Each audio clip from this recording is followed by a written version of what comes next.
Hello, everybody. It's Andrew Field here. I'm sorry for not posting in a while, but I've had things going on like vacation, and I'm just going to get right to the news because there's a lot to cover, and I'm going to try to say it as fast as I can. Jussie Smollett faked his hate crime because he didn't like his pay. A Coast Guard member was apprehended for preparing to attack prominent Democrats and journalists, while Trump said nothing and tweeted about cell phone service like 5 and 6G. Roger Stone threatened a judge overseeing his case on Instagram and can't talk about his case now. He didn't cooperate with special counsel and just seems to be hurting his case more and more. So hopefully he gets more jail time. Um, Tornadoes hit the South and killed 14 people.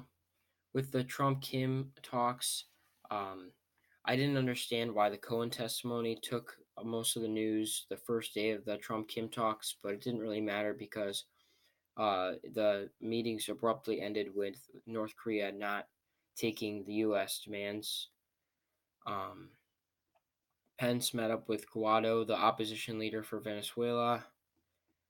58 former national security officials released a statement challenging Trump's emergency. I just want to say that the Hills plan for North Korea's denuclearization was a really good one, and hopefully we can use it when we talk to North Korea again. Michael Cohen had explosive testimony saying everything that he had to do for Trump, and when the Republicans were going at him the whole time um, during this long testimony, he just said, "Yeah, I was a liar and I did all of this stuff, and now I'm going to go to jail." And they were ironically saying all of this and treating him badly when he did all of this stuff for Trump. Not saying what he did was right, he was wrong, and he's going to jail for it, but for them to bash him and then not bash Trump when Trump told him to do it, it's just sad. The House passed a big gun reform bill. That was a big deal and a good thing. The Israeli prime minister was charged, and he might get out of office for it. The House prepared a case for Trump's tax returns. A bipartisan bill passed Congress to conserve millions of acres. The first species goes extinct from climate change. Their habitats got washed away by rising sea levels. Trump hires a climate denier and physicist to a climate panel. That just shows how much he cares about climate change. Zero. He spoke for over 2 hours in a conservative union, and that was the longest speech by a president. Paul Manafort gets 47 months in jail when he could have gotten 19 to 24 years.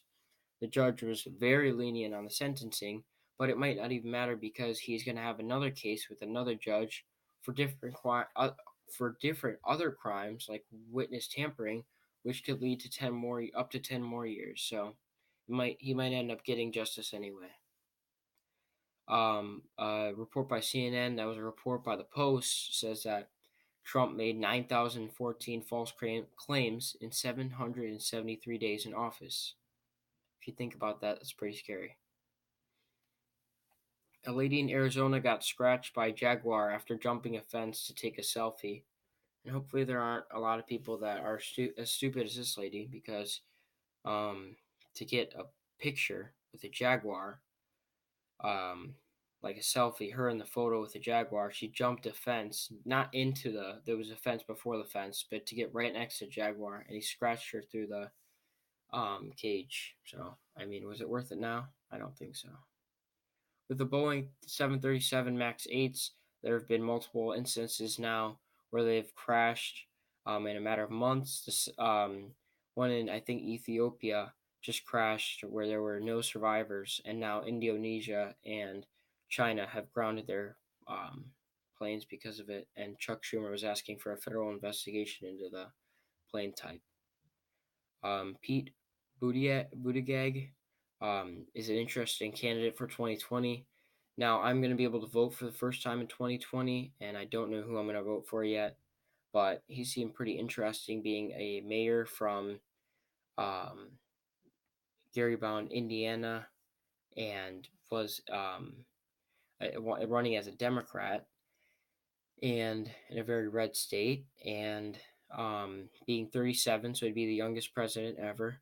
he had and is gay and is in the Navy, was a Navy fighter in Afghanistan, and he seemed very interesting and a pretty good candidate. He didn't want to go like too deep into policies yet, but one thing that he did talk about was getting rid of the Electoral College and expanding the Supreme Court. And I do agree that we need to do stuff with the Supreme Court. I mean, excuse me, the Electoral College, because even though it has a good objective of making like all the states equal in voting, it doesn't really, because the swing states are really the ones that matter. And it seems like there's a lot of holes in the Electoral College, so I think it does need to be fixed as well.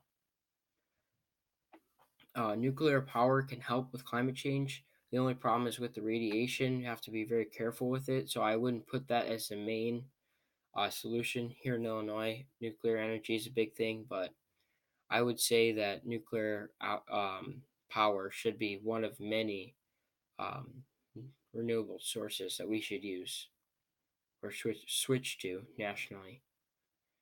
North Korea seems to be dodging UN sanctions, so the US and UN should be punishing them more to make sure that they're not advancing their missile and nuclear programs.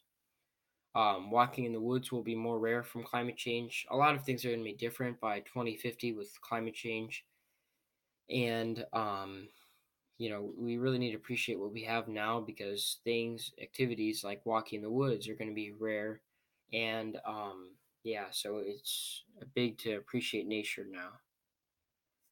And Pelosi says that impeaching Trump is not worth it. I disagree. I say we should wait at least until the Mueller report is out yet, because it's not out yet, and see all the evidence, and then maybe not impeach him, but go into impeaching trials, or wait until he's not president and then um, make him go to jail after he's president.